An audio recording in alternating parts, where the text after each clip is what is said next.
Bienvenidos al episodio de hoy. Hoy hablaremos de incesto, turismo sexual, incertidumbre, provocación, exposición, falta de vergüenza. Sí, hablamos de la literatura francesa. Hablaremos de tres autores que son ahora mismo los que marcan la línea editorial de Francia. También de las influencias que tuvieron antes en los clásicos como Victor Hugo, Baudelaire, Marqués de Sade. Espero que os quedéis hasta el final y os guste este podcast centrado en la literatura francesa. Bienvenido a lo de los libros.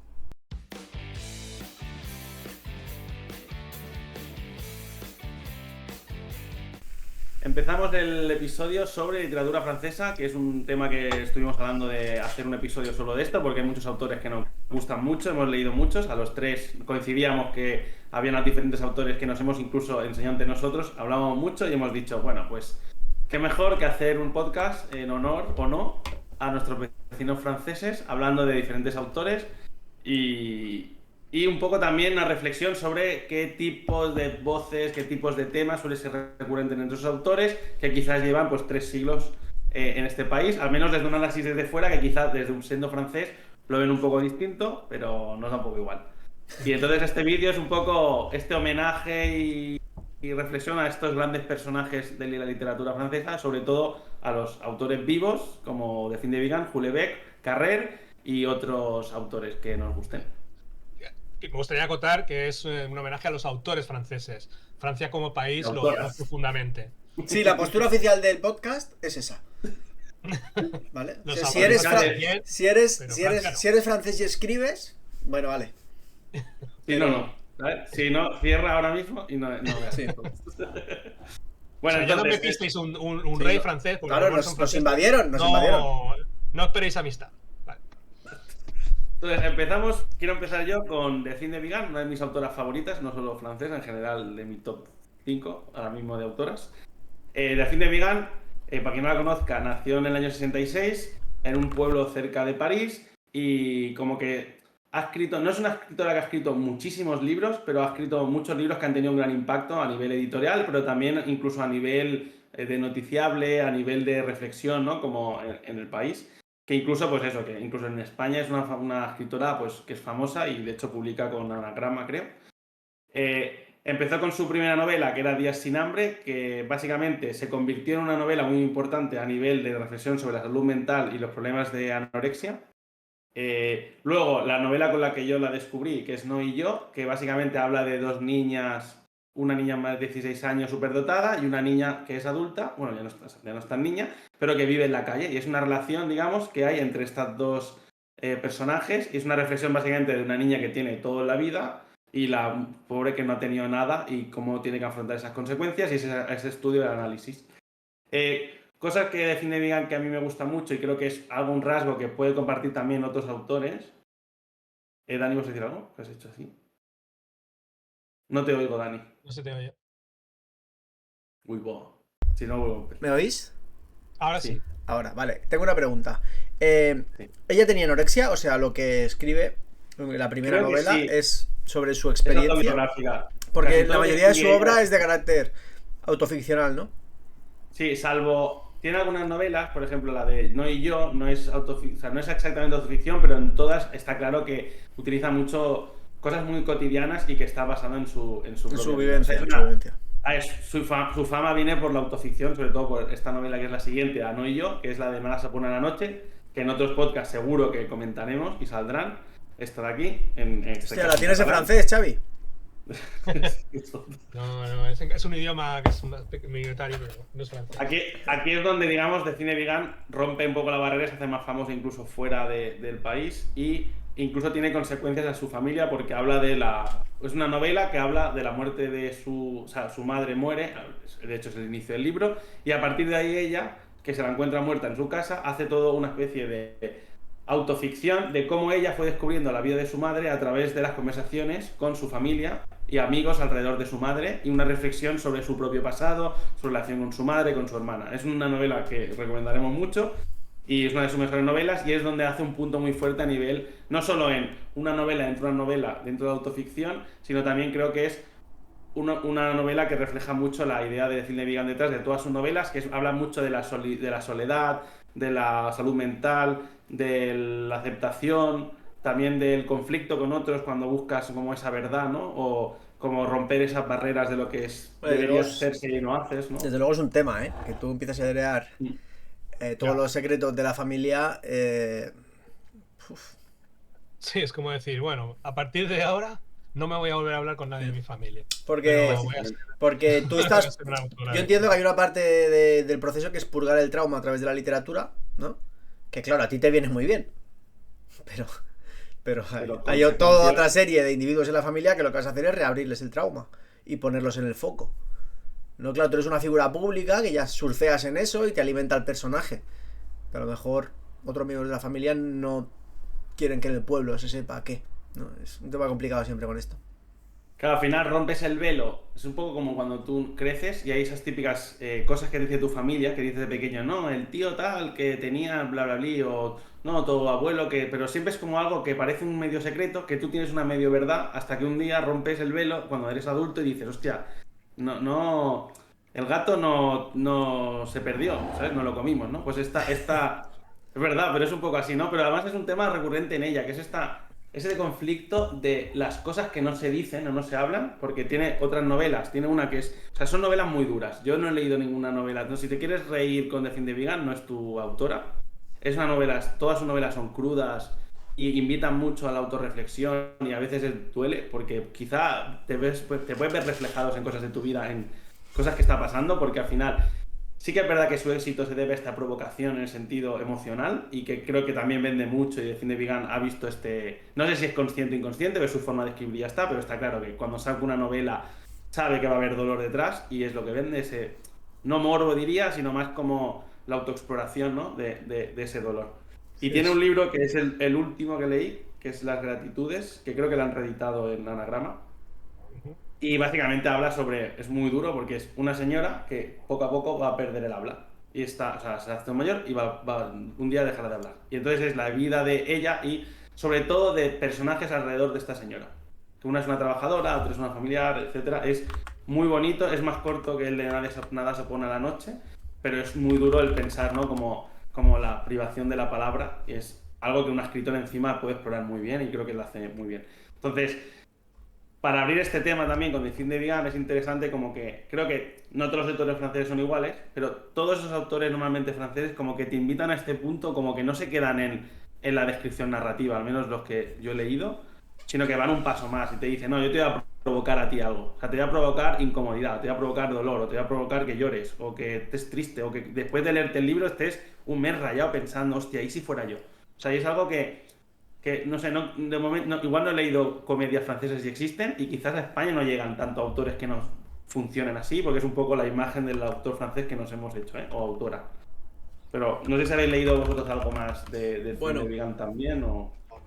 el de Nada por la noche y Las Gratitudes lo tengo, pero todavía no me lo he leído. Sí. Yo igual. Pero es muy buena, lo que me he leído de ellas es espectacular. Me ha recordado lo que has dicho de las gratitudes y de la pérdida de la voz a un libro de un escritor, deduzco que francés, vale, lo he buscado porque no recordaba exactamente el nombre del autor, que es El colgajo de Philippe Lanson. ¿Os suena? Philippe Lanson recibió un disparo en los atentados de Charlie Hebdo. Pero os voy a poner una imagen para que todo el mundo pueda verlo, ¿vale? El colgajo. Pues recibió un disparo y que le destrozó la mandíbula. Tuvo luego un proceso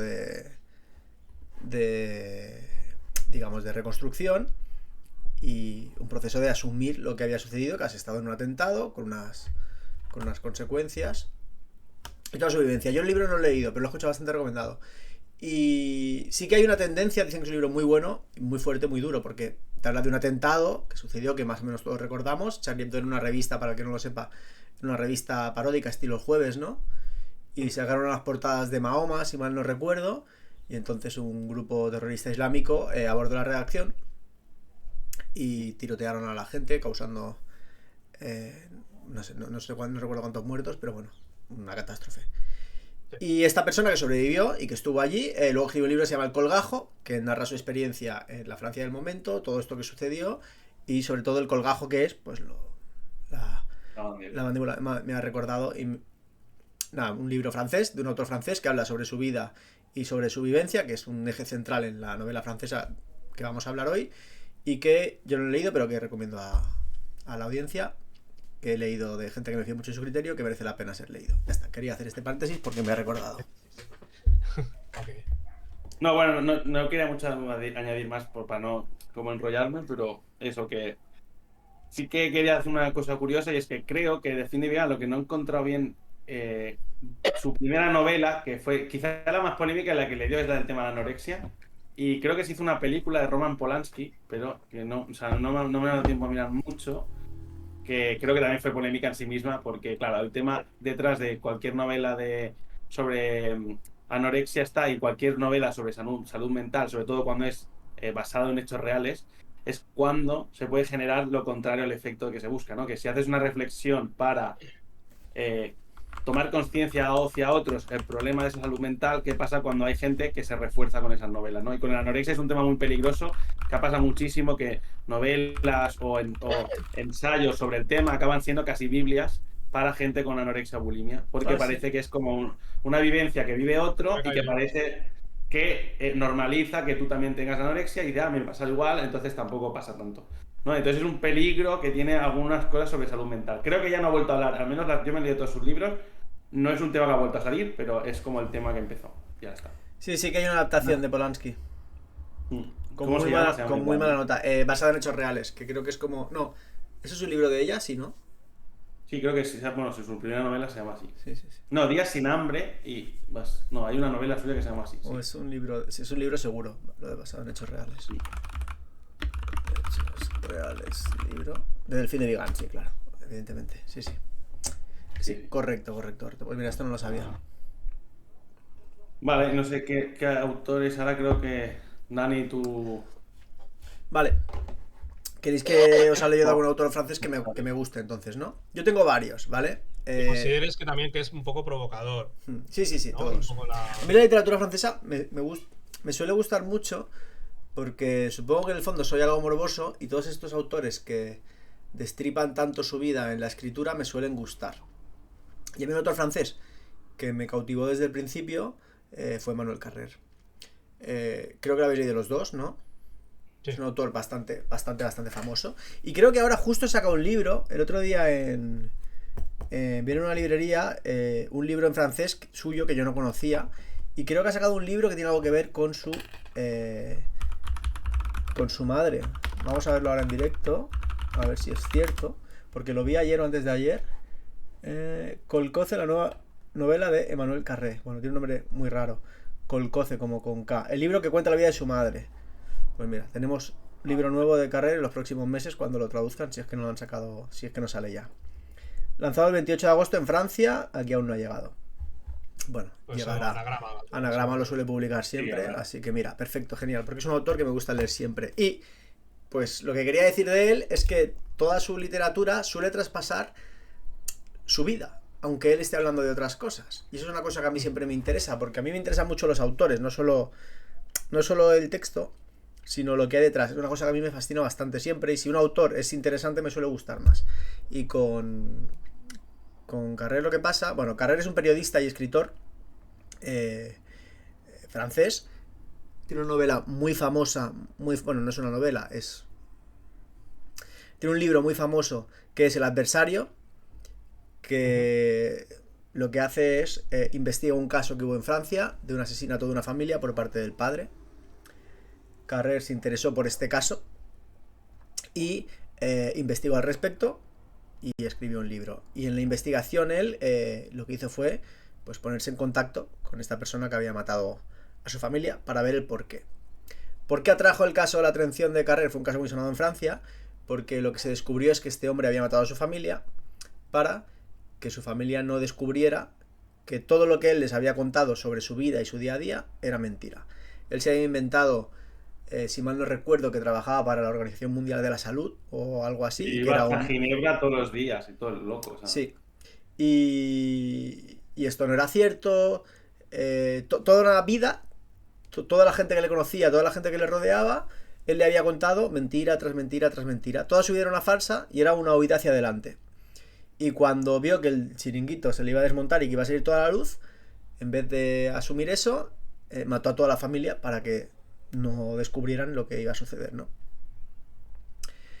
Carrer se interesó por la historia y pues, se puso en contacto con él y trató de conocerlo, visitaba los sitios, ¿no?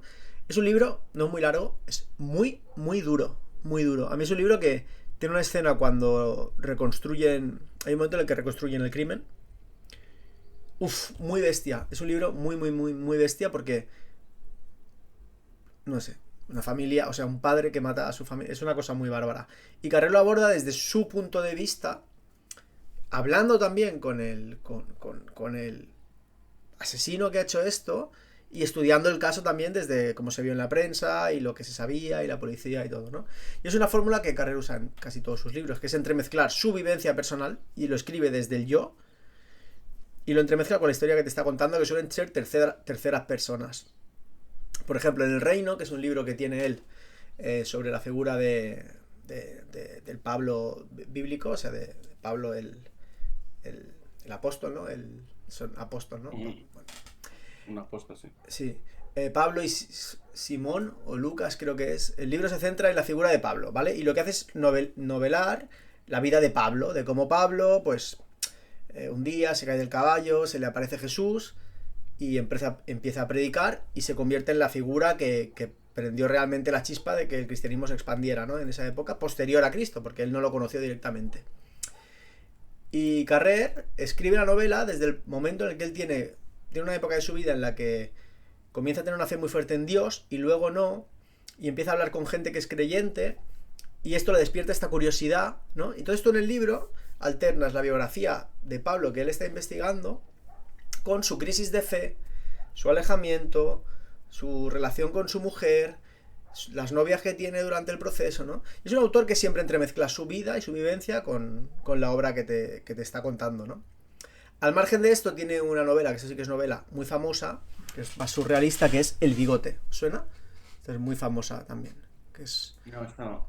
Esta yo no la he leído, pero bueno, es un tipo que un día siempre ha tenido un bigote y un día se levanta y creo que no tiene el bigote, o al revés. Y...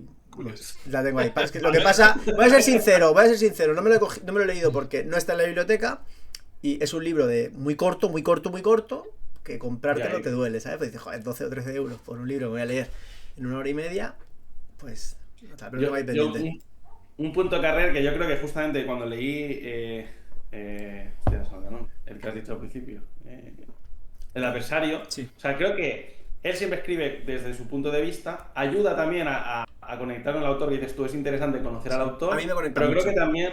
creo que también facilita, que es un tema muy chungo, y el hecho de que al final el protagonista, como de alguna forma, de que te está explicando la historia, es él, te ayuda como a relativizar algo para meterte más en el mood. Porque no estás leyendo la historia clara solo del tío que mató a su familia, sino estás leyendo la historia de un tío que investigó al que mató a su familia y cómo lo conoció y habló con él en la cárcel. Y ya, entonces creo que también ayuda a ese feeling de decir, bueno, soy yo conociendo a la mente criminal y no estoy literalmente leyendo las bizarradas. O sea, no es una novela. Sí, ya te entiendo. Que es gore, sino es todo lo contrario, ¿sabes? Es literalmente un acto periodístico, ¿no? Sí, pero a la vez él se distancia del periodismo porque él, o sea, muchos autores usarían esto para poner distancia con la barbaridad. Y ¿sabes? Y como para ubicarte tú un escalón moral por encima de lo que estás contando. Pero él no lo hace. Es un tipo que cuando habla de sí mismo dice cosas que dices, wow, tío, qué valiente.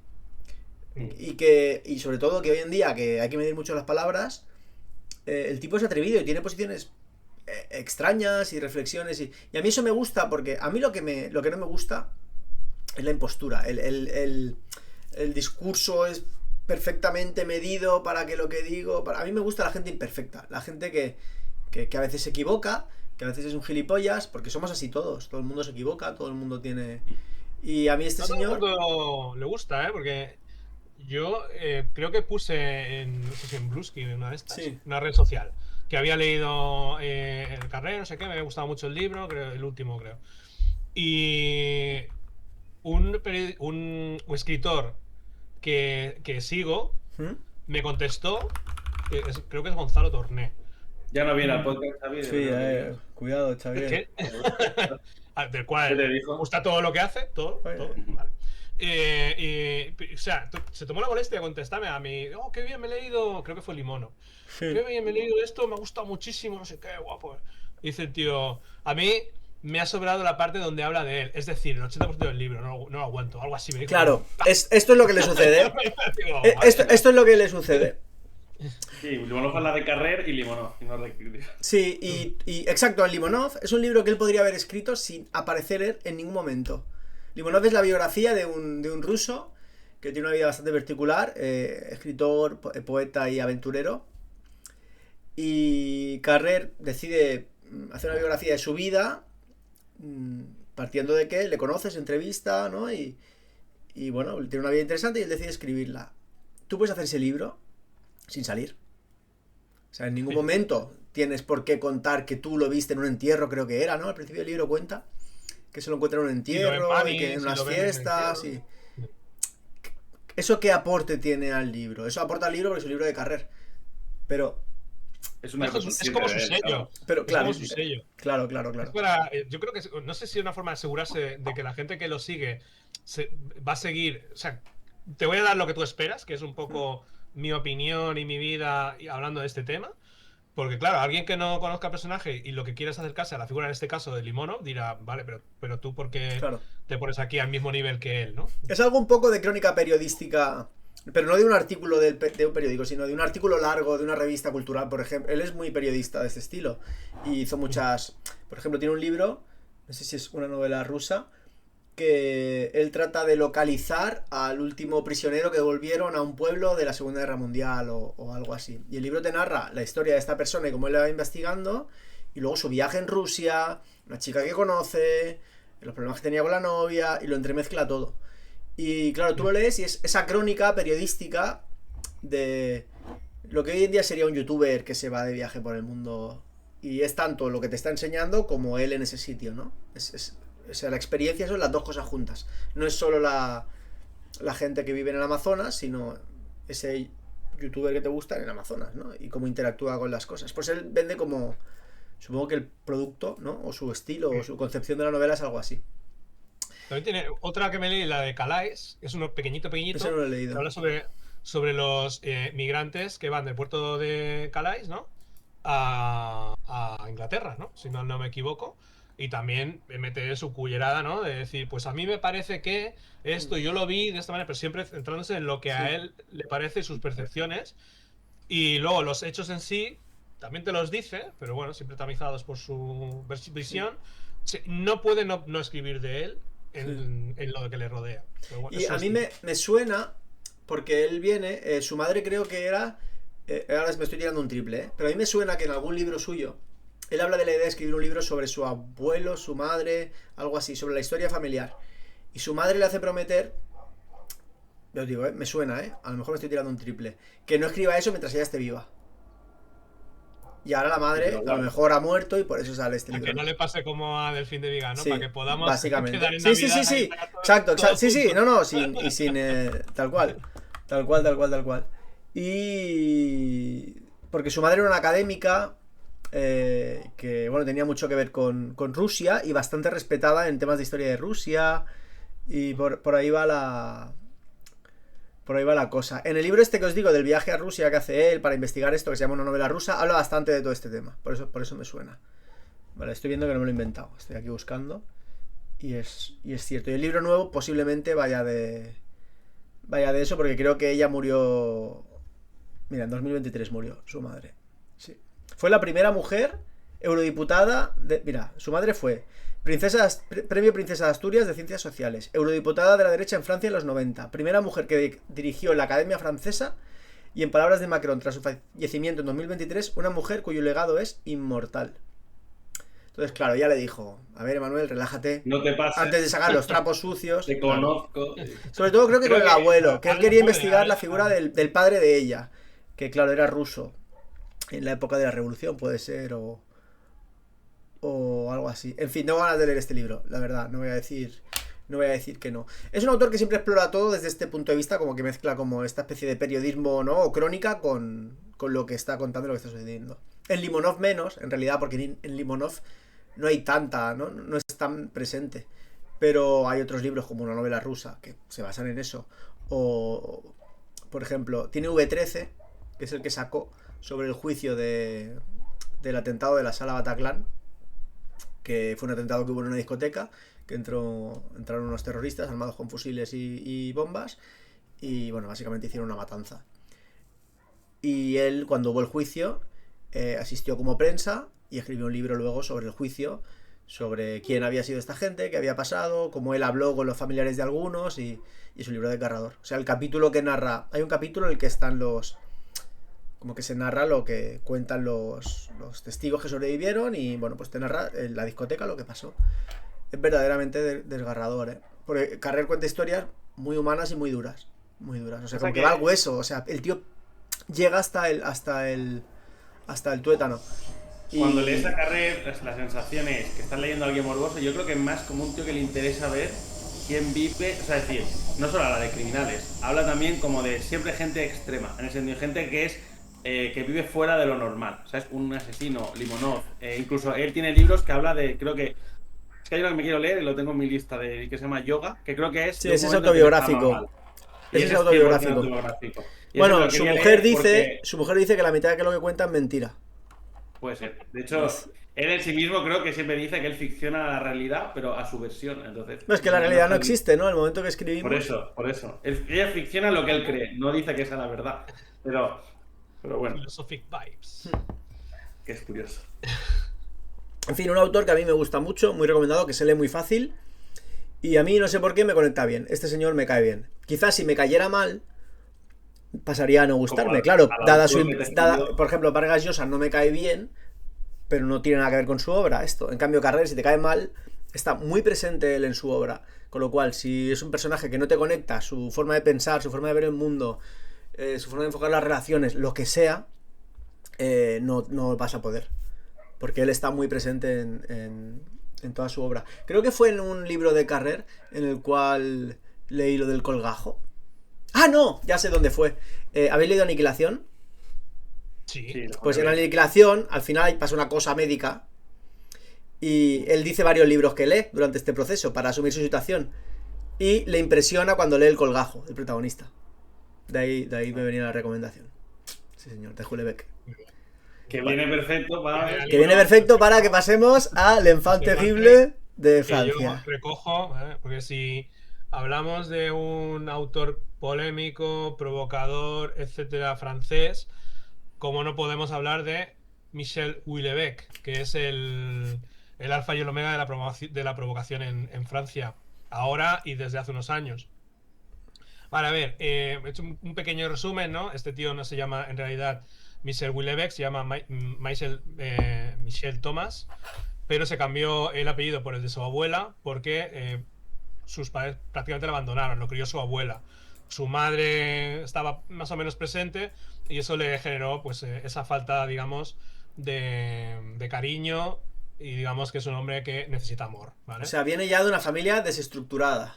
Esto ya explica muchas cosas. Sí, el tío se puso el nombre de la abuela y entonces siempre sus... O sea, no es exactamente misógino, ¿no? Pero yo creo que es más que no tuvo la presente a la madre, en cambio a la abuela sí, y a veces habla eso de la dedicación abnegada de la abuela. No sé en cuál de sus novelas lo dice, pero lo dice, ¿vale? El tío se hizo ingeniero agrónomo, sí. Estudió en París, empezó a dedicarse a la poesía, luego ya cuando empezó a publicar se dedicó a ser escritor. El primer libro... La primera novela fue Ampliación del campo de batalla, se lee muy fácil, está muy bien. Ahí no era tan polémico como luego sería, que para mí el más polémico es el de las partículas... Bueno, no el más polémico, luego hablo de mi favorito. Las partículas elementales, que es el que le dio a conocer más ampliamente, donde habla pues del tema de es un libro sobre la sociedad, que luego lo lleva, digamos, hacia el futuro, ¿no? Donde ya no hace falta... comer, ¿no? No hace falta el sexo, no hace falta nada. Es un libro muy curioso porque no es ciencia ficción, pero tampoco es un libro normal, ¿no? No sé cómo catalogarlo, ¿no? El que más me llamó la atención a mí en su momento, el que dije, wow, cuidado, ¿sabes? Es este, Plataforma.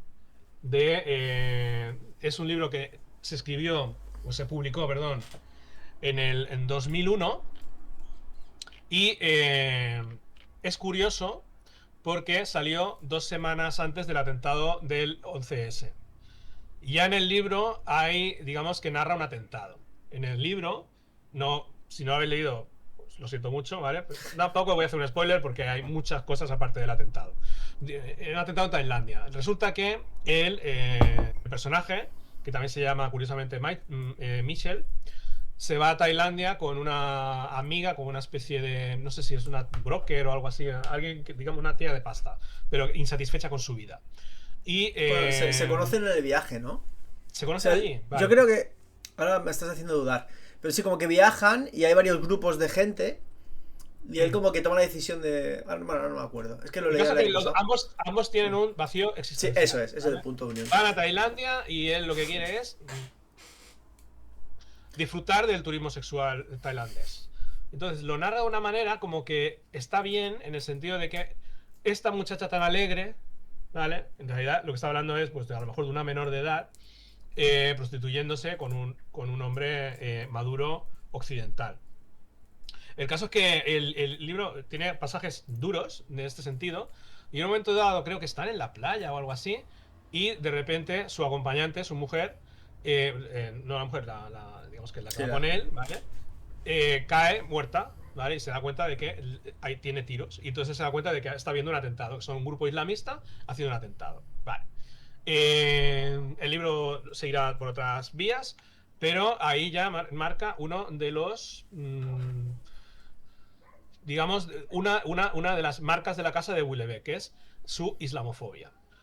Él lo querrá maquillar de alguna manera, pero a partir de aquí se habla de Houellebecq es un escritor islamófobo. Será condenado, bueno, no condenado, será juzgado y luego será absuelto porque se ampara la libertad de expresión, ¿vale? Será juzgado por incitación al odio religioso. O sea, le denunciaron. Es que sí, me merece la pena explicar bien esto, pues esto no lo sabía yo. Le denunciaron por... Le denunció un colectivo, supongo, musulmán francés. Creo que la mezquita de París. No sé, bueno, la mezquita del imán. Es que no lo sé. Vale, le ponen una denuncia, como los abogados cristianos, estos de aquí famosos que siempre están, ¿no? Pues un colectivo de allí le pone una denuncia. Sí. Va a juicio por delito de odio. Pero, o sea, el delito de odio es que ha escrito una novela. Bueno, primero, lo que dicen es que los personajes islámicos que salen en las novelas de Houellebecq nunca tienen agencia. Solamente son gente que actúa por el mal, digamos, para generar un atentado o para criticar el estilo de vida occidental. Sí. Yo no recuerdo personajes, o sea, en su libro de Sumisión, ¿lo habéis leído? Sí. ¿Recordáis algún personaje islámico con agencia más allá de que era el malo? Hostia. No. La verdad que no lo recuerdo. El único que sale, o sea, yo me lo leí hace poco. Sí que sale, digamos, el líder del movimiento del partido, que es islámico, pero en ningún momento. De hecho, a veces hasta te lo pone como alguien como inteligente. Sí, ese es el recuerdo que tenía, pero no me. O sea, critica más. Claro, hay muchas interpretaciones. El problema de Houellebecq es que tiene mucha verborrea, entonces, fíjate, a veces libros se recuerdan un poco como un caos, aunque no es tan caótico cuando escribe. Sí que es verdad que, obviamente, él hace mucho hincapié en el dogma. Es decir, ¿qué pasa cuando un dogma religioso pasa a la política? No es tanto una crítica cultural al musulmán como cultura, sino a la ideología dogmática de las religiones y llevadas al extremo, ¿no? Pero en ningún momento, yo que recuerde en el libro, no habla nunca mal de un musulmán, como el hecho del dogmatismo. ¿Y si lo hiciera? De fundamentalismo político, ¿sabes? Pero ¿y si lo... el caso es que hay el atentado y muere el protagonista y luego hace un libro sobre qué pasaría si gobernara el islamismo en Francia. Quiero decir, es un tema que lo tiene obsesionado. Y luego, otra cosa, cuando salió el libro de Sumisión, fue el mismo día que hubo los atentados de Charlie Hebdo. Joder. ¿Vale? O sea, quiero decir, el tío, cuando hablábamos en el otro episodio de quién es prescriptor de su época, ¿no? Claro. ¿Quién ve realmente qué es lo que está pasando en el mundo? Este tío lo ve.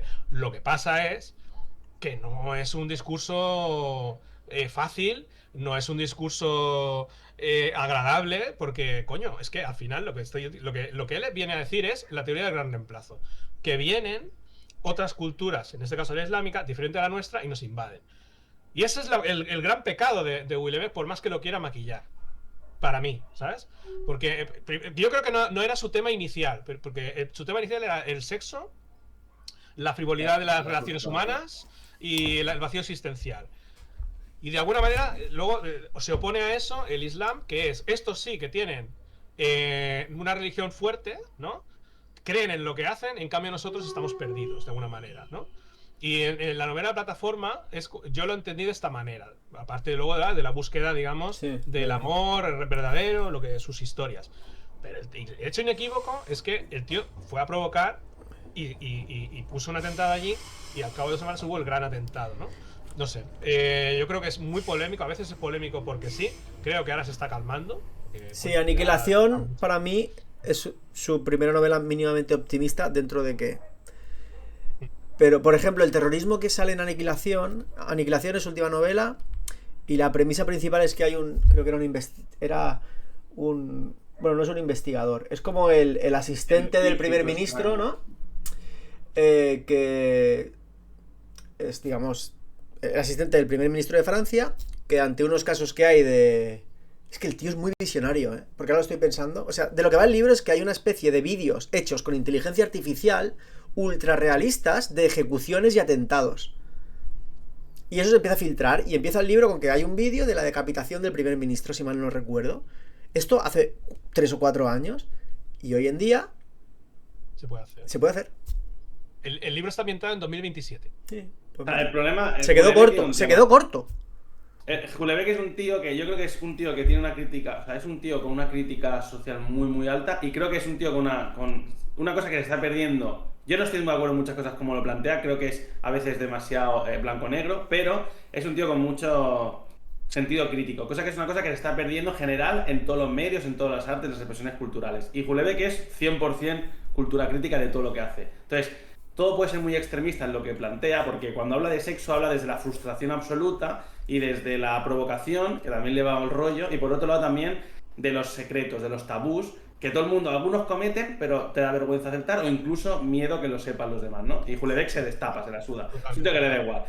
Todo toca el tema del Islam, porque a mí su misión me iba a esperar la cosa más racista del universo, porque es verdad que a veces es un tío muy, muy, muy extremo en los planteamientos Houellebecq, y luego es un libro muy sutil. Y al final me he dado cuenta que el libro no critica, no estoy tan... O sea, sí que estoy de acuerdo con lo que dices, Xavi, que su tesis es esta, ¿no? Como la gran sustitución, no sé qué has dicho, pero no tengo tan claro que sea una crítica a la sustitución cultural como al peligro de que una idea sea totalmente fundamental y dogmática. Es decir, es lo que plantea ahí, es más, ¿qué pasa si un partido político como en Francia, que es un partido con identidad republicana y en teoría no religiosa desde la fundación, digamos, de su revolución, llega un partido que usa el Islam porque es lo que hay ahora, o sea, es como es la gran religión que no es de nuestros países, y bueno, sí que ha estado, ¿no? Pero llegan y te lo plantea más como, ¿qué pasa cuando esa religión, que en sí mismo su cultura es como fundamentalista en el sentido que la religión y la política están juntas, llega un partido que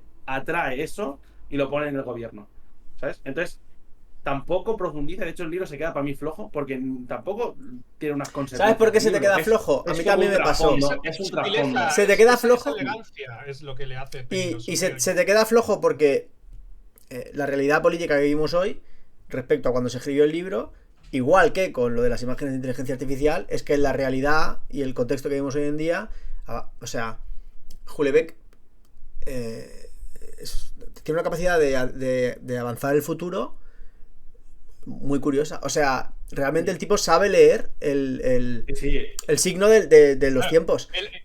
Además, esa elegancia es, por ejemplo, en su misión, él no te está diciendo, mira qué mal la mujer está sometida bajo el patriarcado islámico. No.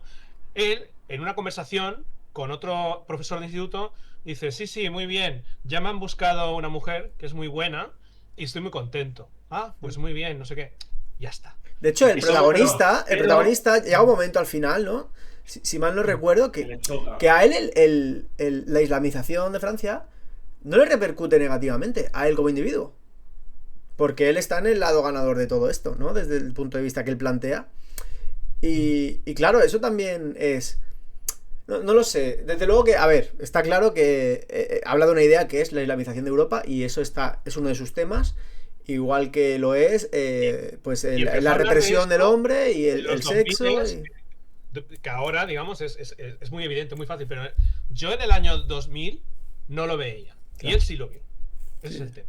Sí. Sí, es verdad que creo que es muy consciente del status quo y de los problemas que hay y no le da igual destaparlos. Problema que tiene, que como es un tío que lo destapa a todos lados, a veces pues no está de acuerdo o puede parecer muy blanco y negro. ¿Sabes? Yo creo que entiendo que el choque, porque el choque es que si tú eres musulmán y tienes unos musulmanes, o sea, ser musulmán es algo muy amplio y abstracto, entonces hay muchas cosas detrás de ser musulmán. Entonces, si te tomas el libro al pie de la letra diciendo, vale, es que hay un partido que lo que empieza a hacer es cambiar la sociedad francesa y lo que está criticando él es el dogmatismo y el fundamentalismo de algo. No creo que sea algo contra ellos, pero desde fuera sí que puede parecer algo muy racial. O sea, como muy racista contra ellos solo. O sea, pueden tener también la polémica porque también les gusta. O sea, todo lo que toca es totalmente... O sea, hay una escena a mí que se me hizo súper incómoda, que es, no sé si es el libro Lanzarote, que dije, o sea, en plan... Que es que le va el rollo y al final lo que dice es, vale, está claro que es un mundo gris y él sabe que esto es un conflicto y todo lo que va a hacer es explorarlo en el futuro y lo va a meter en su novela y te lo va a meter con una conversación, una narración, un personaje que no pinta nada pero de golpe aparece y dices, hostia, y yo creo que es un poco lo que busca porque sabe que vende y porque creo que también es un tío que es muy raro y muy político, ¿no? Como... En el episodio de la semana pasada, bueno, en uno de los últimos episodios, en las noticias, no recuerdo en cuál, leímos una que hablaba del auge de la literatura confort, ¿os acordáis? Y de que ahora lo que más se vendía eran las cosas que te hacen sentir bien. No solo libros de autoayuda, sino fantasía positivista, estas cosas como de cozy, ¿no? Este tipo es lo contrario. Tú lees a Julie Beck y todo es incómodo. Ves las costuras de nuestra sociedad. Tienes que preparar, tú sabes. Sí, tienes, es claro. De Willy Beck nuevo, digo, a ver. Te va a repetir, te va a dejar triste. ¿Cuál es el de los agricultores? El final es durísimo también. Es un escritor que trata de los problemas de nuestro tiempo. Y cuando tú lees sobre los problemas de nuestro tiempo, pues a veces es duro. Te provoca tus opiniones. Porque es un espejo roto. Es un espejo roto.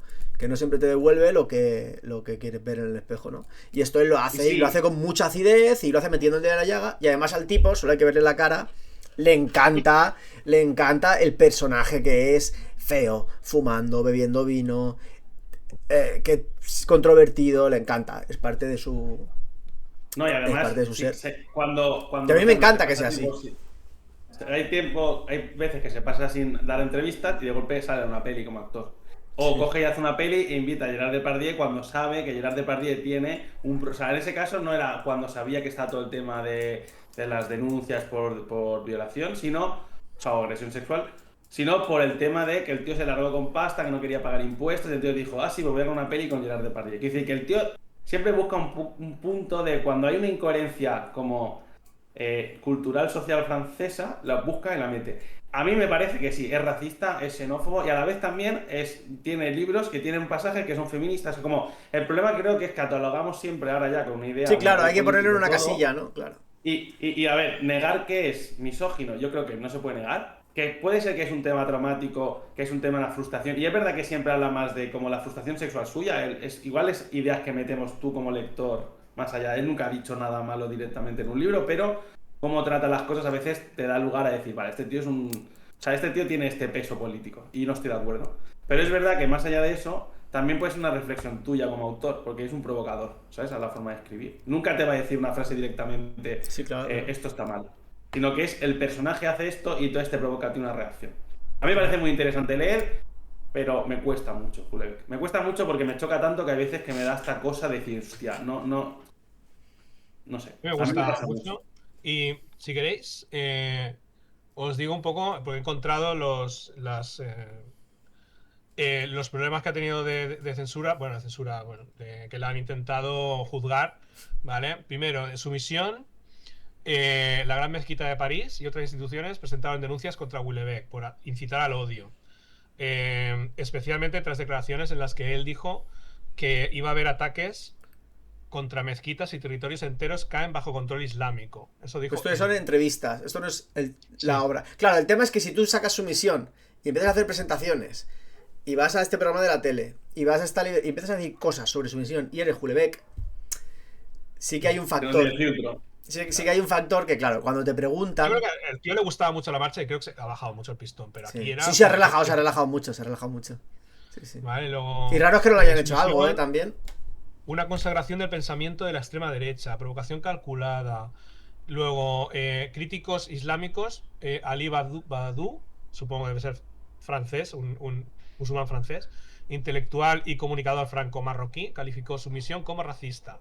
Tariq Ramadan señalan que sus libros refuerzan estereotipos y alimentan la islamofobia contemporánea. Filósofos, también tiene un defensor que es Alain Finkielkraut, no lo conozco, dice que del Houellebecq que no se deja intimidar por la corrección política. Eso es otro tema, ¿vale? Los seguidores que quieren quedar bien, él no quiere quedar bien, le importa un pito, ¿sabes? Y bueno, o sea, y los críticos dicen que Houellebecq tematiza los temores europeos frente a la inmigración musulmana y el cambio demográfico, la teoría del gran reemplazo. Lo hace con un tono nihilista y pesimista, sin ofrecer ni cultura islámica ni personajes musulmanes complejos, que es lo que es el tema es, vale, sí, presentas el Islam y tal y cual, pero no me has presentado ningún personaje complejo musulmán que tenga ninguna duda de lo que está haciendo. Pero desde una lectura ya un poco más literaria y de la obra y del entender, ¿no?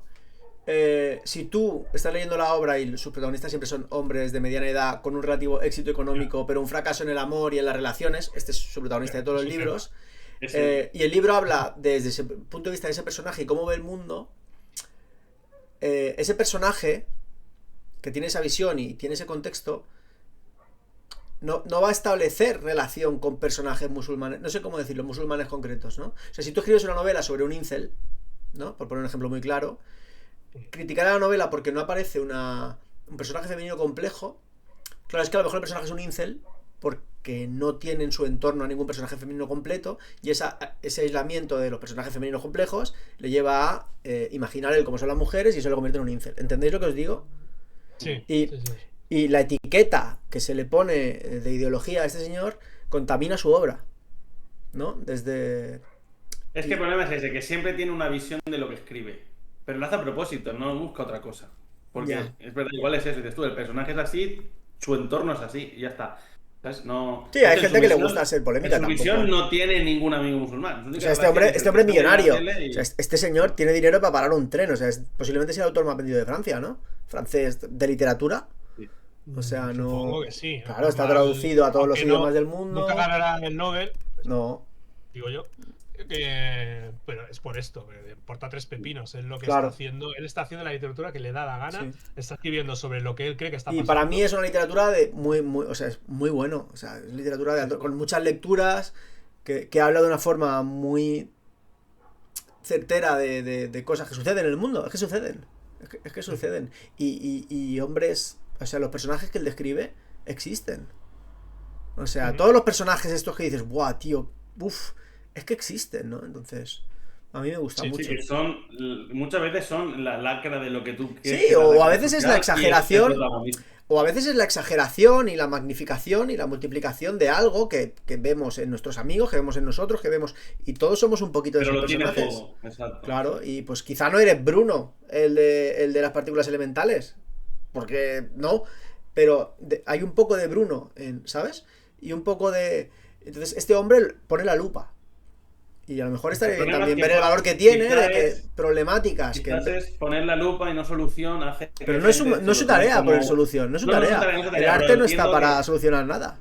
No, está claro. Pero entiendo el choque que muchos digan, ya, pero parece que hagas la apología. Porque si solo hablas del Islam. Como para mí todo esto es infantilizar al lector, siempre. O sea, o sea, que a ti te da un miedo que leas un libro y tal. Oye, pues no lo sé, tío. No te va. Tienes que estar predispuesto. Si tú lees un libro y ese libro te hace de extrema derecha, es porque estás predispuesto. A mí no me ha hecho el islamófobo leer a Houellebecq. A mí me ha presentado, o sea, unos problemas que existen, a los cuales él no da una solución, solamente imagina futuros posibles.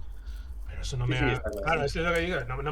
No voy a por leer esto, no me va a convertir. Pero bueno, en fin, el último libro que tiene, Aniquilación, abandona esto ya. O sea, esto puso o sea, su misión es el libro que gira en torno a esto. Y pues hace 10 años. Sí. O sea, no es un escritor que solo hable de esto, porque ahora va a dar miedo comprarse un libro suyo. No, habla de muchas No, cosas. Habla del amor, habla de la tristeza, habla de la soledad, habla de la vejez mucho, habla mucho de la vejez, del abandono, de qué sirve tener éxito en lo económico si no tienes éxito en lo personal, del éxito personal falso de un artista, habla de muchas cosas muy del día a día. Aniquilación es un autor bastante deprimente en general. Aniquilación para mí es un libro que tiene un giro un poco más optimista. Es el primer libro en el que sale una familia más o menos funcional y que no representa cosas negativas. O sea, yo creo que ha cambiado también y que quizás si escribe más podamos ver un Houellebecq más optimista, que es algo que me gustaría. Porque es un autor, a mí me parece muy pesimista siempre en sus planteamientos en los libros. Y me gustaría mucho ver una lectura suya más positiva del mundo. ¿Y no creéis también que Houellebecq crea una autoparodia? Es decir, o sea, es un poco una referencia que no es cogida muy por los pelos, pero así como Torrente es una parodia literal de un personaje concreto, es como que muchas veces cuando él se mete como Michel, que es un personaje recurrente en sus novelas, que es él, pero yo creo que espero que no sea así, espero que sea una cosa exageración de él, también es una especie de autoparodia, pero con este humor francés de que es literalmente no intentar hacer reír como tal, no hay momentos graciosos. Es que desde luego hay mucho humor dentro, por eso, pero humor pero duro, o sea, humor negro, pero involuntario, sí.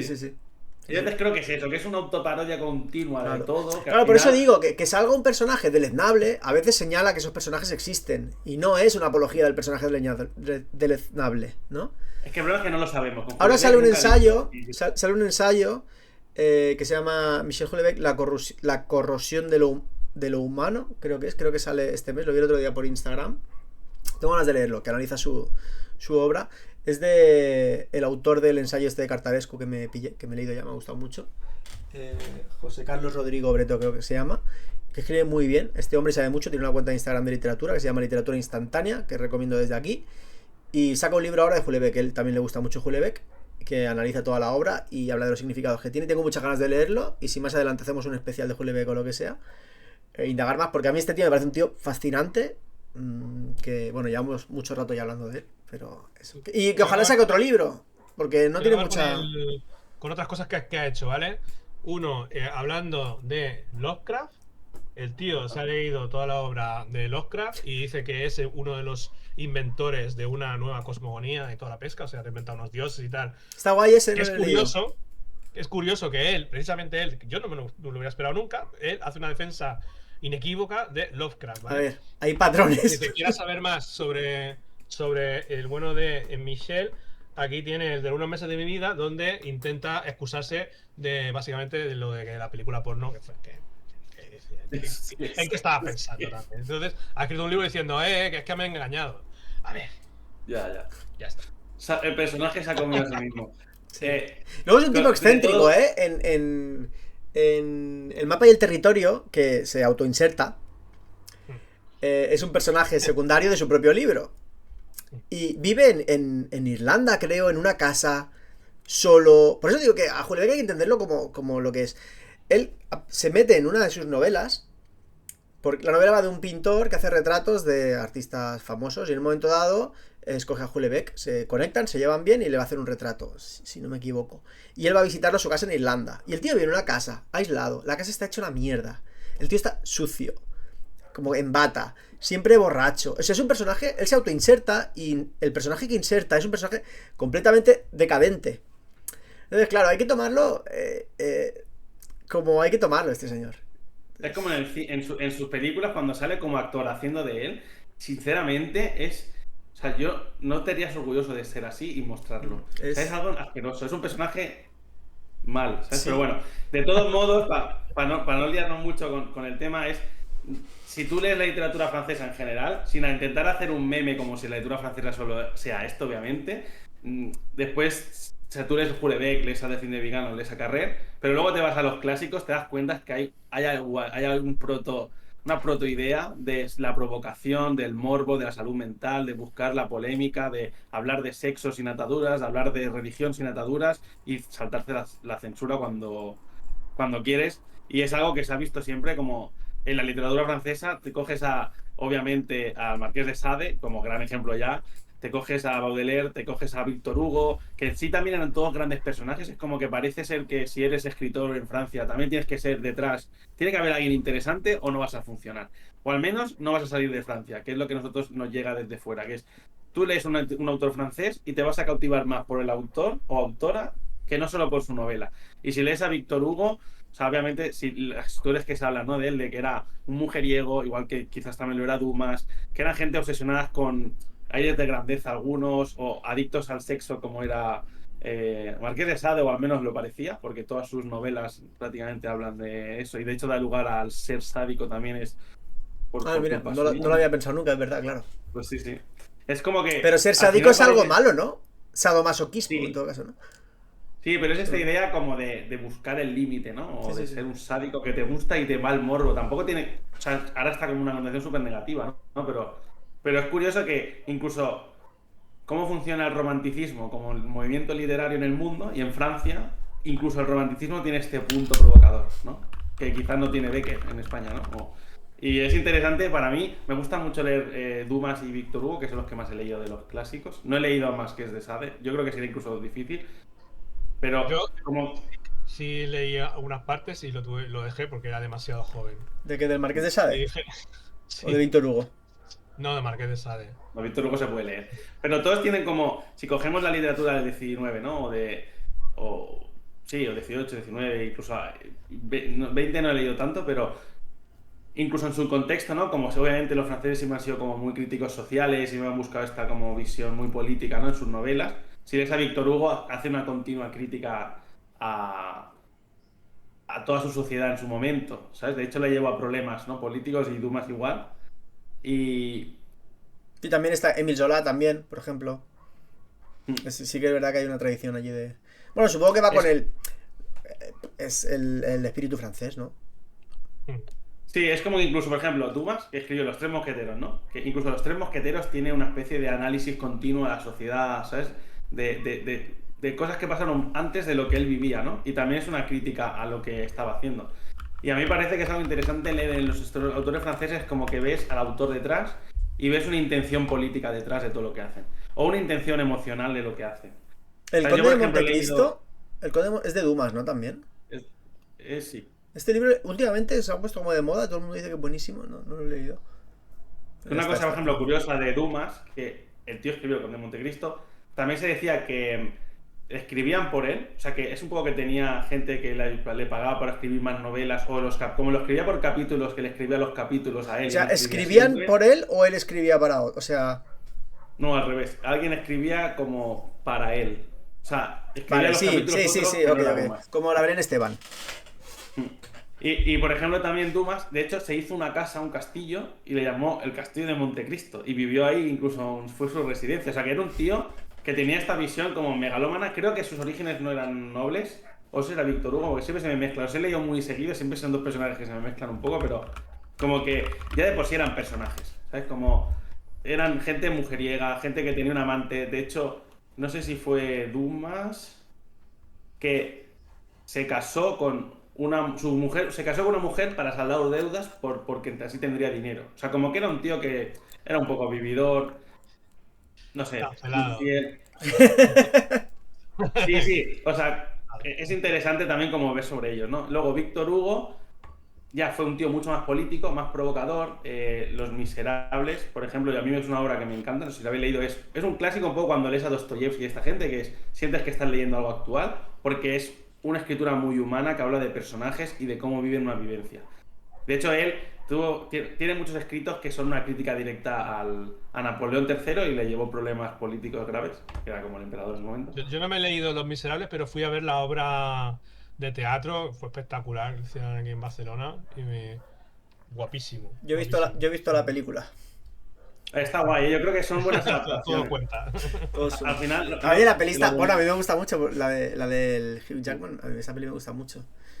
Pero muy no lo he leído todavía. Me lo compré hace unos años en un reread y luego vi que era una versión como que no estaba entera, eran 2 tomos. O sea, era gordo, pero no estaba entera.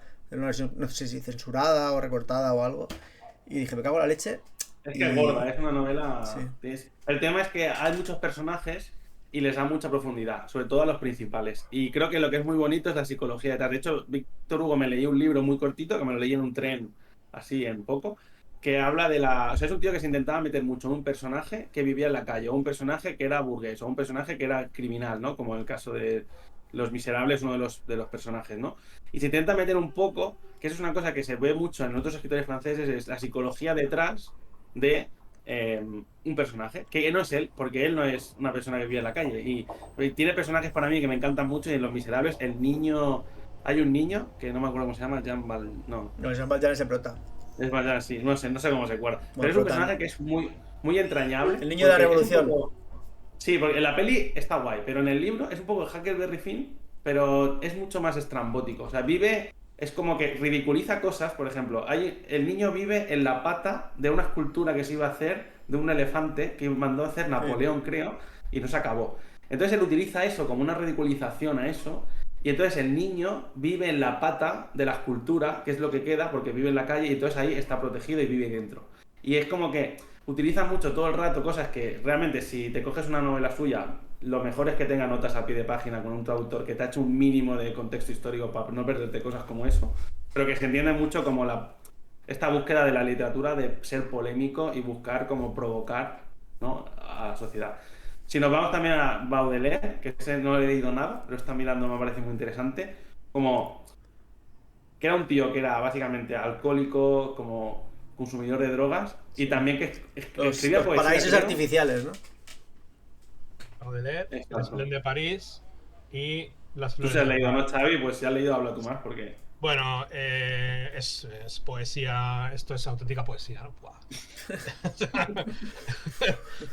Es que hay que leerlo, simplemente. Es un tipo de literatura que ya no se hace. O sea, yo creo que es. No sé, me gustaría. O sea, me gustaría saber francés para leerlo en su idioma, realmente.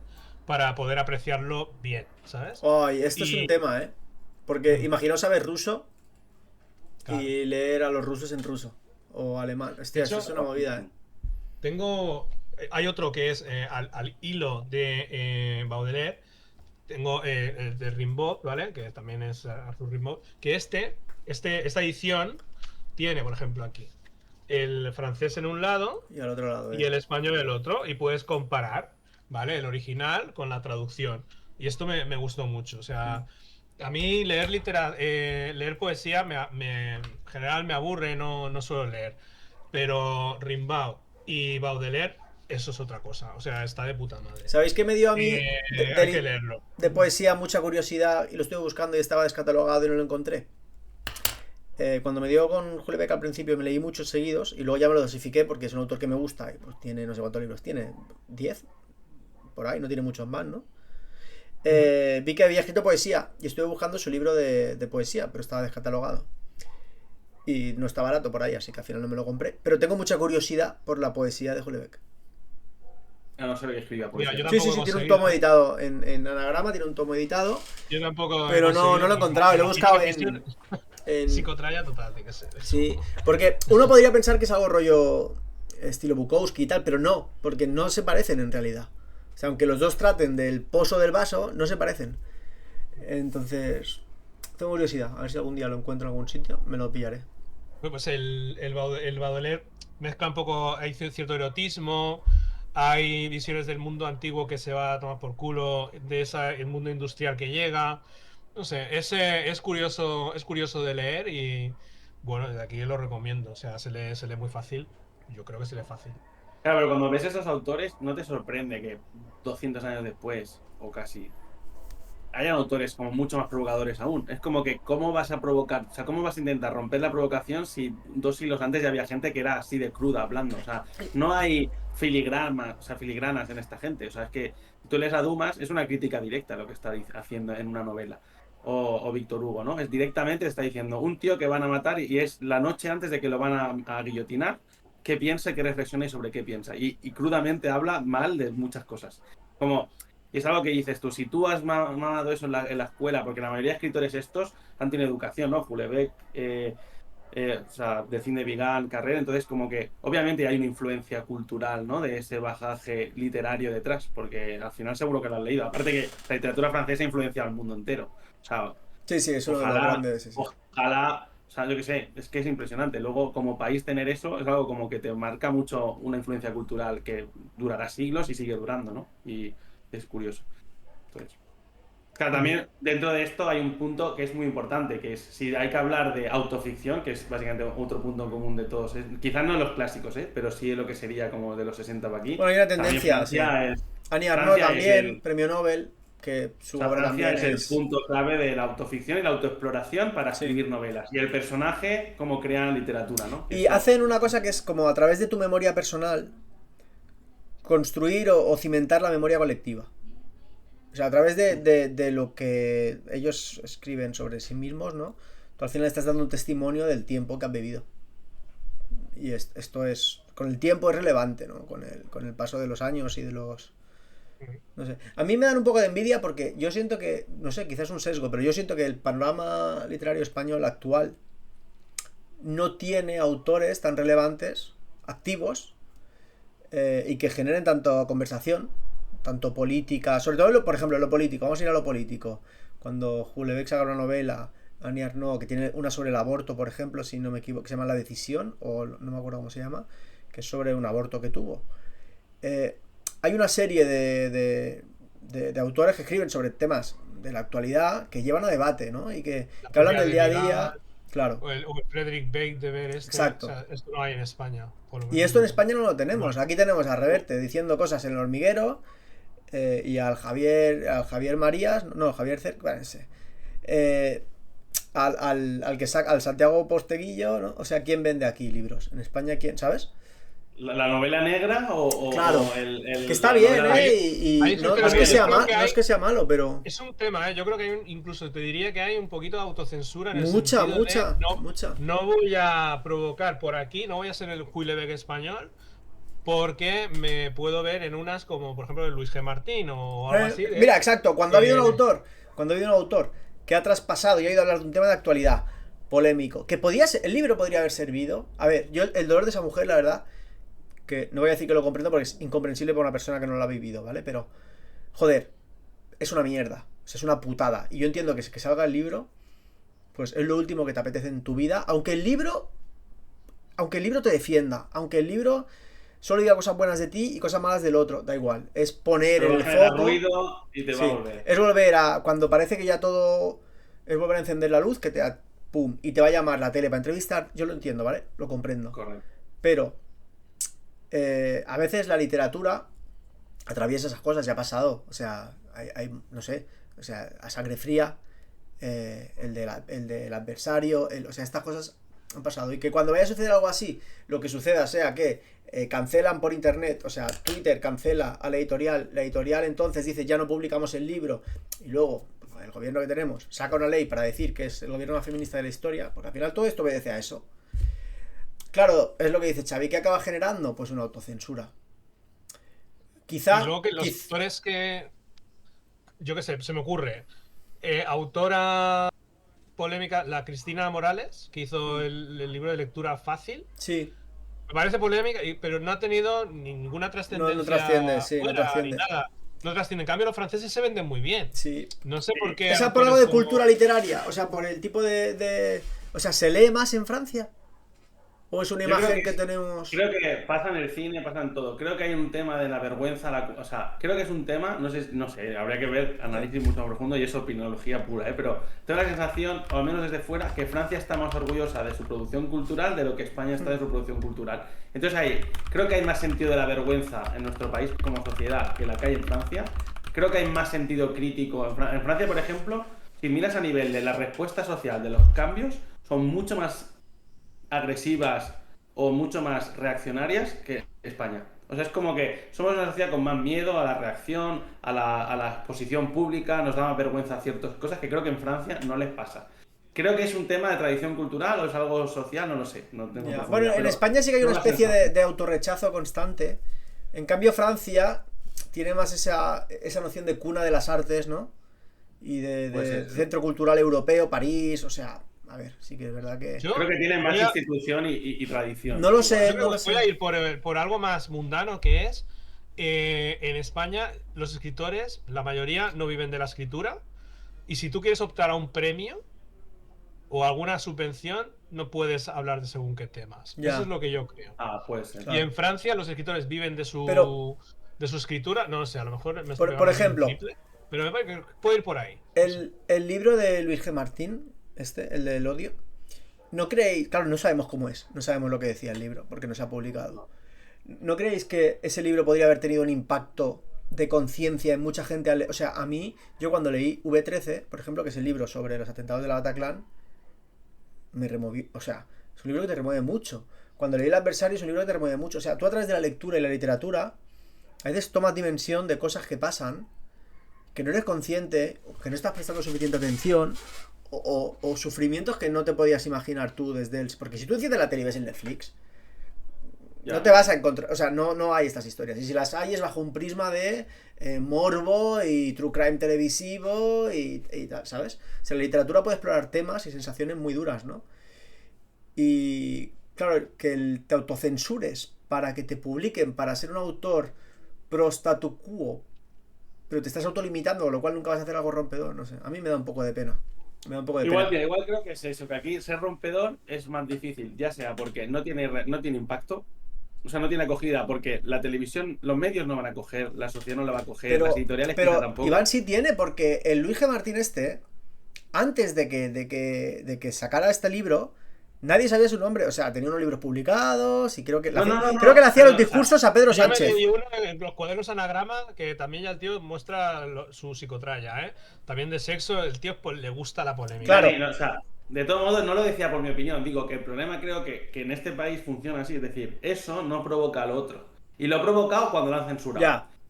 Si hubiera salido el libro, tengo la sensación que Claro, a eso me refiero, a eso me refiero. No hubiera tenido ningún tipo de impacto, estoy Claro. seguro, ¿eh?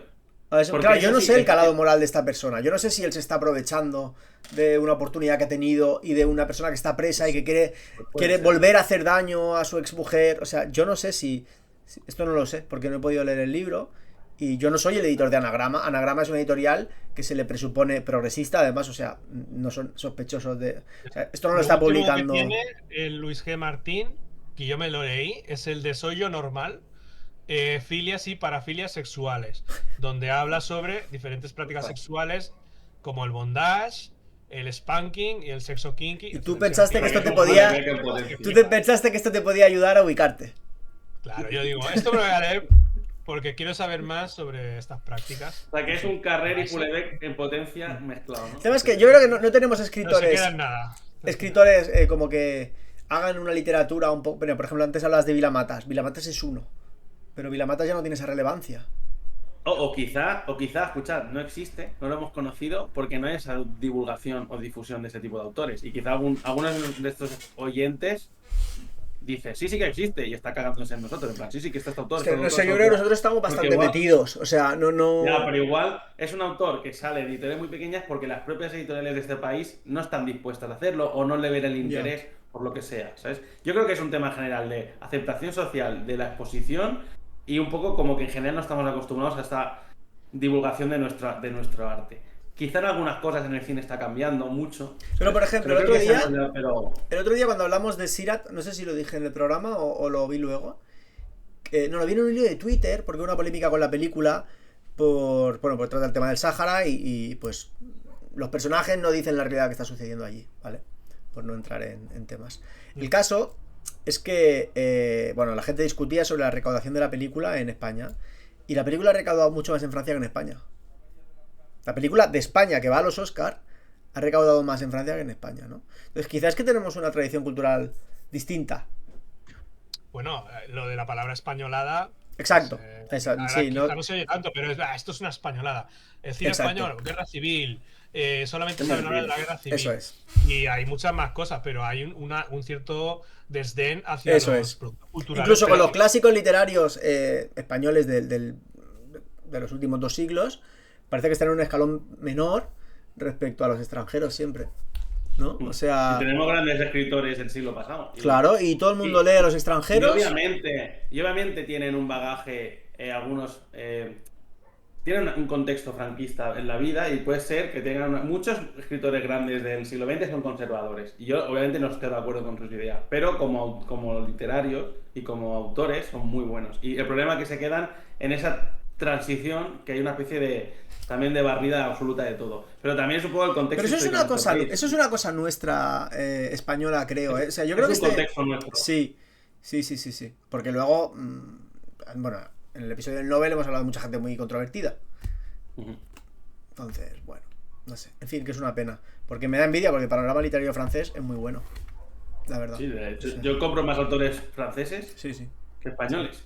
Es así. Que nos recomiende la gente, Ojalá seamos nosotros que somos unos necios y no conocemos. Y haya. Ojalá. Pero de este estilo de literatura que a mí es la que me... bueno, a veces lo que pasa con las modas es que se tratan de imitar y no sale igual de bien. Esto es la otra. Pero bueno. Sí. Y tenemos autores ahora que están muy bien y creo que hay un gran trabajo editorial. Hay editoriales que están haciendo muy buen trabajo divulgando nuevos autores. O sea, para mí, por ejemplo, Irene Solá es un gran descubrimiento que es joven. Creo que también hay mucha defensa de la cultura autonómica, que me parece bien, porque creo que España es un país multicultural y creo que es algo bonito.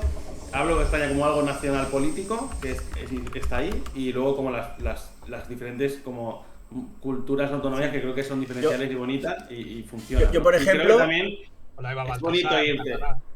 es bonito irte a cómo los territorios defienden sus autores, y el problema es cuando esos autores no van a otros, ¿no? Como es muy difícil conocer autores gallegos, porque quizá hay mucha divulgación y potenciación, porque como la cultura también es gestión autonómica, la divulgación cultural, pasa que a veces cuesta que sea como nacional, ¿no? Y también puede ser eso.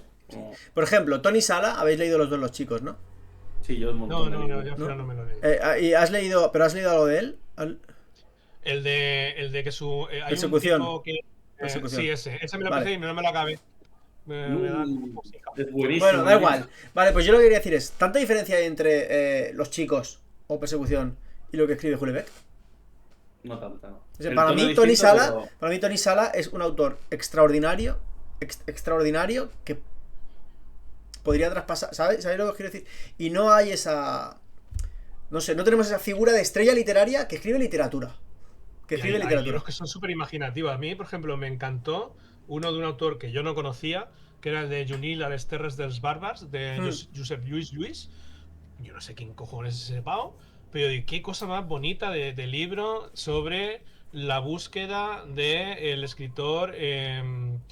¿Cuál era el escritor? No me acuerdo. Bueno, un escritor romano, ¿vale? Y es el esclavo que se libera, que van por toda, digamos, el mundo romano hasta llegar a la tierra de los bárbaros, donde está este escritor. Digo, qué imaginación, porque esto no sale, que no sé si se ha salido siquiera de Cataluña. Claro, pues yo me lo leí en catalán y creo que Josep Lluís no... Pues o la compañía nórdica también, creo que no ha salido de Cataluña. Digo, ¿por qué nos vendemos tan mal si hay cosas tan bien hechas, tío? No sé. Sí. Yo creo que ahí es un tema de cómo funciona la promoción cultural. Es decir, que me parece bien que cada región tiene la gestión de muchas cosas, pero no hay una figura real de intentar la divulgación en todo el territorio. Yo creo que eso es una barrera que hace que no haya como... que descubras todo otros sitios. Al final es como que cada uno está en su ombligo y descubre su música de su tierra, los autores de su tierra, y de vez en cuando sale un autor que transciende porque básicamente es mainstream, como eso. Entonces, sí, luego hay un interés mayúsculo, por cuestión de logística supongo, en que el que lo pete sea el autor mainstream del género mainstream americano, porque ya está, es más fácil que estar descubriendo cosas en cada país. O sea, si tú puedes coger un tipo de Wisconsin que escribe novela de terror y que lo pete y que sea el nuevo Stephen King, ya está, ya lo tienes hecho. ¿Para qué tienes que estar tú descubriendo el autor? Al final las editoriales venden lo que se vende. O sea, claro. Es que por muy top ventas que sea un libro de Bolaño, yo qué sé, no deja de ser una cosa que la masa de lectores del mundo, de lectores no, de gente que compra libros, es que no sé, a mí me gustaría ver datos de esto, ¿no? Pero yo creo que... Vilamatas se fue de Anagrama, porque a los de Anagrama las pretensiones económicas de Vilamatas no se las querían dar porque decía que no vendía tanto. Y es el puto Vilamatas. Claro, pues eso es. Y se fue a Seix Barral. Eso es. Un tío que el otro día veíamos que salía en la quiniela del Nobel, en las casas de apuestas. ¿Sabes? Pues esto es así. Esto es así, ¿no? Entonces, claro, por mucho que tú vendas, pues bueno, al final... sí, alguno vive muy bien, pero tú lo has dicho antes, que es muy difícil. Es muy difícil. Es más difícil que en otros países. Y más con lo cara Pero que bueno, está la vida. Pero bueno. Con esta idea, bueno, sí, vamos despidiéndonos igual. Venga, Pues, cantamos la marsellesa. Hombre, pues no. Porque una cosa es a los autores franceses y otra es a Francia. Ah, sí, Francia es verdad. Es verdad. Dicho sea, a mí me preocupa también como nosotros al final damos una visión de cómo nosotros hemos explorado la literatura francesa, que quizás hay otras ramas, igual alguien que le encanta la literatura, yo qué sé, la literatura negra dice que en Francia hay top 10 de escritores y no lo sabemos. Pues que nos lo pongan, porque a mí lo que me gusta es descubrir cosas. Exacto.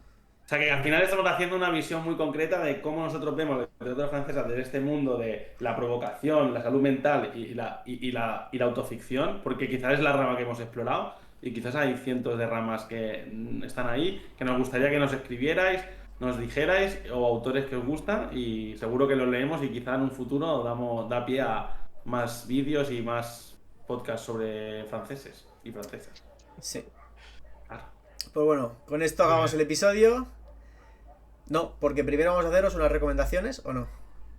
Sí, poquito. Hacemos unas recomendaciones para la gente. ¿Una cada uno? Rapidita. ¿Una cada uno? Venga. Sí. Vale, empiezo yo. Yo voy a recomendar una película francesa de una producción cultural que a mí me gusta mucho, ¿vale? Hay un género francés de cine que es el nuevo terror francés, ¿sabes?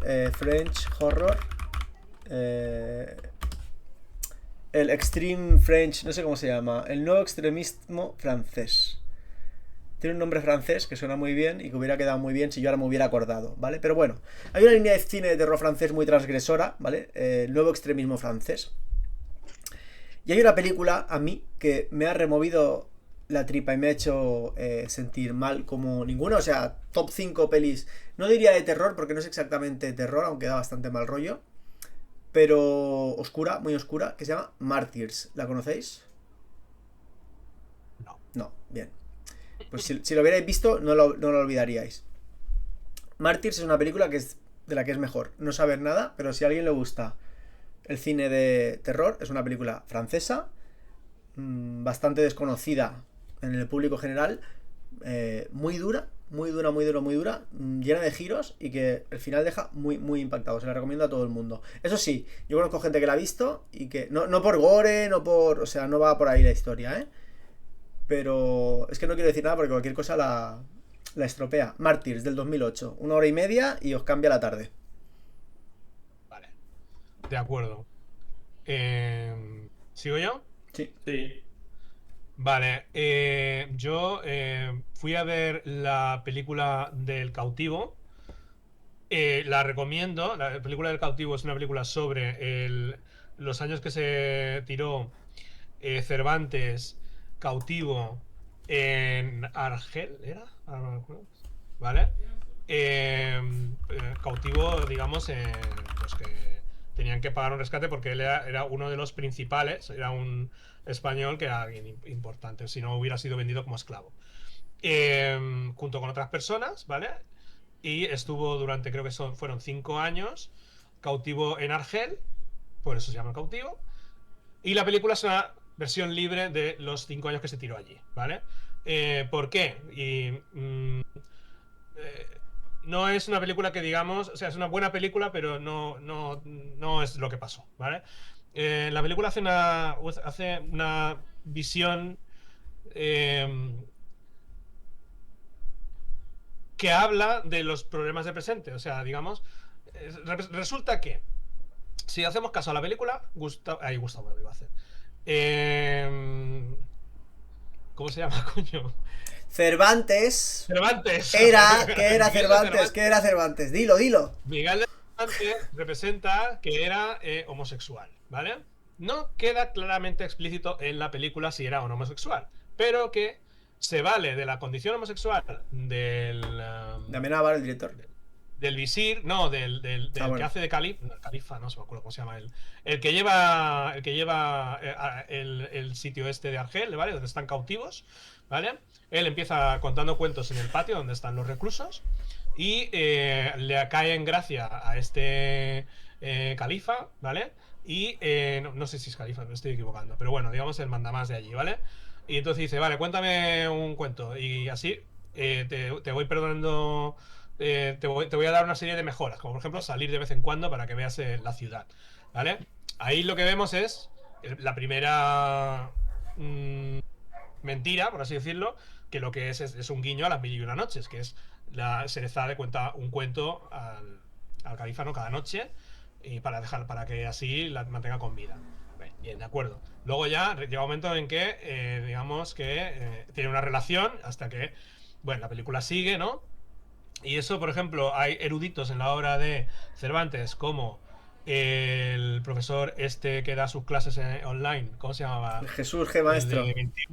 Jesús G. Maestro, que, bueno, pues dice que la película es básicamente pues que le va a gustar los tontos, ¿vale? Porque es una película que no te explica nada sobre Cervantes, que habla de un Cervantes que es gay, que eso en ningún momento puede ser, ni él lo sabe, ni en la película tampoco. La película es la visión que tiene Amenábar de lo que podía haber pasado, ¿no? Y que te puede gustar o no. A mí la película como película me ha gustado. Ahora, si la queréis ir a ver con ánimo de aprender cosas sobre la vida de Cervantes, me parece que no es, ¿vale? Es un alegato a favor del amor libre y de que el amor lo puede todo, o algo así, ¿vale? Y de que al final uno tiene que escoger en la vida si lo que quiere es una vida fácil o seguir con tus ideas, ¿no? Porque al final digamos que hay un punto en el que tiene que decidir Cervantes. Bueno, a mí me ha parecido una película interesante. ¿Sale la batalla con los barcos y todo? No, supongo que no había presupuesto. Básicamente es. Porque le corta. Él pierde la mano en la batalla de Lepanto. La batalla de Lepanto, él ya está. Digamos que no es que se le corte la mano, se le queda mal. Se le queda tonta la mano. ¿Sí, no? ¿Vale? Vale. Como el. Y entonces por eso. Como en Scary Movie 2, ¿os acordáis? La manita. Pues por eso, cuando lo querían vender como esclavo, ni siquiera daban dinero por él, porque coño, claro. sirve para trabajar. Entonces él dijo, no, que yo soy un principal, que yo soy alguien importante en España. En realidad no era tan importante, pero bueno, metieron ahí y listo. No sé, interesante la película. No usa a Cervantes para explicar otra historia, pero bien hecha. Y además, como que esto es un poco de literatura, pues me parece aceptado traerla aquí. Yo, para terminar, hay una escritora que, no es igual que Delphine de Vigan, pero si os gusta Delphine de Vigan y estáis aquí porque os gusta esa autora francesa, hay una autora española que se llama Sara Mesa. He leído un libro solo de ella, un libro que me gustó mucho y que tiene un punto que es muy similar en la forma de escribir. No hace autoficción ni parece que haya ningún tipo de reflejo, ¿no?, directo de su vida hacia la obra, pero tiene un libro que se llama Un incendio invisible, que es el que me leí yo, que es muy bonito en el sentido de que va de un doctor que se va a hacer cargo de una residencia en un pueblo que había sido una ciudad de vacaciones típica, turística, súper importante como en los 70-80, y que hoy en día, cuando ya va él a vivir allí, ya no es lo que era, ¿no? Entonces un poco esta decadencia. De hecho, Un incendio invisible habla de justamente este título, se ve muy claro, que es esta pérdida del abandono de esa ciudad poco a poco, de sus habitantes que se están yendo, los chavales jóvenes ya se tienen que ir a estudiar fuera, no vuelven, la gente no hay trabajo y se va porque todo vivía del turismo. Entonces esa parte como dura de la soledad, también de cómo el protagonista huye porque quiere irse a un sitio aislado a propósito, pero como los del pueblo viven ese aislamiento, esa decadencia, y es muy chulo. No es muy largo y creo que tiene ese punto como también emocional, autorreflexión, que es interesante y que quizás se acerca un poco a este tipo de literatura que quizás es buena, pero por ejemplo Sara Mesa pues es conocida en el mundo de los lectores, pero no tiene la relevancia que tendría Delphine de Vigan en Francia, o al menos que yo sepa. Vale. Pero es interesante. Porque siempre he querido leer algo de Sara Mesa. Yo he leído Cara de Pan, que es de una niña. Bueno, también es guay. También te gustará, Xavi. Y no sé si... que me gustaría hablar de uno que me estoy leyendo ahora, ¿vale? Al hilo de los franceses, que es Los cantos de Maldoror. Anda. Del Conde de Lautréamont. Esta edición es espectacular, very beautiful, de Valdemar. Ha salido el trap que llevas dentro, ¿eh? Ha salido el trap. Very good book, ¿vale? Con ilustraciones bastante guapas. La verdad que sí. ¿Vale? Entonces, Los cantos de Maldoror, ilustrado por Santiago Caruso, de Valdemar Gótica. Lo primero que he de decir que yo no conocí, o sea, yo digo, es un autor francés que no he leído, que me gustaría haberme leído antes de hacer este podcast para hablar algo de él. Lo estoy leyendo ahora, me está impresionando, es impresionante su literatura. Es difícil de leer un poquito. Pero es terror, ¿vale? O sea, porque la imagen parecía un poco Cliff Barker, ¿no? Sí, hay partes de terror. Está escribiendo cosas bastante duras porque al final te lo está diciendo un demonio, ¿no? O sea, algo así, no queda muy claro todavía, pero son las reflexiones de este ser, ¿vale? De Maldoror, ¿vale? Y como cosa curiosa, lo escribe el conde de Lautréamont, que ni era conde ni era de Lautréamont. Eso te iba a decir, porque ¿en qué momento? ¿En qué momento dices que mi nombre? Yo firmo el libro como el conde de. ¿Sabes? Era un hijo de un diplomático francés y el tipo nació en Uruguay. Se murió muy joven y esto se lo autoeditó. Pasó sin pena ni gloria hasta que otros autores lo empezaron a. ¿De qué año es? A ver. Esto tiene pinta de siglo final del 19. En agosto de 1869, el editor belga edita Los Cantos de Maldoror. Pues mira, eso. Viva los autores que se cambien el nombre. Sí, los franceses. Mira, se llama creo que se llama Henry, a ver, pues Hostia, tú. Yo quería hablar de otro francés y se me ha olvidado. Isidore Ducas.